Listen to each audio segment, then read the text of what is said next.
ఏం పేరు బాబు నీ పేరు? రమేష్. ఏం రమేష్? నికార్ రమేష్. నికార్ రమేష్. ఏ మండలం? కన్నెపల్లి. కన్నెపల్లి మండలమా? ఓకే. ఇప్పుడు అందరూ పత్తి వేసుకున్నారు కదా, చుట్టంతా ఇన్ని ఎకరాల పత్తి ఉంది కదా, మరి మీరెందుకు మంచిగా పసుపు వేశారు, బంతి వేశారు, ఎందుకంటే మేడం కూరగాయలు వేశారు, ఇప్పుడు మరేశారు? 7 ఎకరాలు ఇది. ఒకటే పంట ఉంటే ఏ పంట ఎట్లా ఉంటుంది అని వేసుడు మేడం. ఇప్పుడు 2-3 పంటలు ఉంటే ఒక పంట పోయి ఒక పంట మంచిగా ఉంటుంది అట్లా. Very good. ఎవరు చెప్పారు అది నీకు? ఒక పంట పంట బాగుంటుందని ఇక మన ఆలోచనే అంత అలా.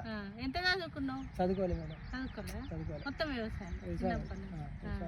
బంతి వేసినావు, చిక్కుడుకాయ వేసినావు, కాకరకాయ వేసినావు, బెండ వేసినావు, ఇంటి వాళ్ళం అత్తే రోజు ఇట్టే పని చేస్తాను, 4 కోసుకొని పోయి తింటాం. ఎంతమంది పని చేస్తావు?